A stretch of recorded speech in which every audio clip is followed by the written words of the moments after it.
करण्याच्या या सिरीजमध्ये सगळ्यात महत्त्वाचा विषय म्हणजे व्यायाम. त्याबद्दल आपण आज चर्चा करणार आहोत. तर व्यायामाचे अनेक फायदे आपल्याला पाहायला मिळतात.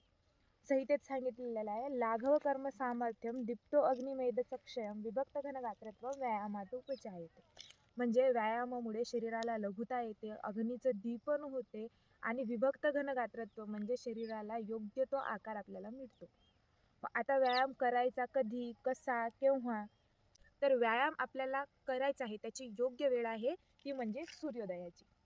तर सूर्योदयाच्या वेळेस खाली पोट साफ झाल्यानंतर आपल्याला व्यायामाला सुरुवात करायची आहे. व्यायाम आपल्याला केवढा करायचा आहे, तर आपल्याला व्यायाम हा अर्धशक्ती करायला सांगितलेला आहे.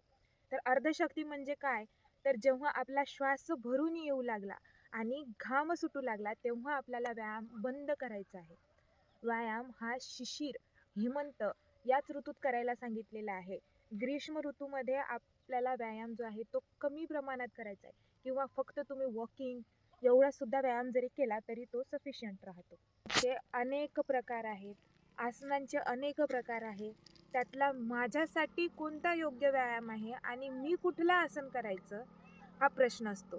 त्यासाठी तुम्ही तुमच्या जवळच्या आयुर्वेद तज्ज्ञांना विचारा किंवा सगळ्यात सोपं म्हणजे तुम्ही करा सूर्यनमस्कार.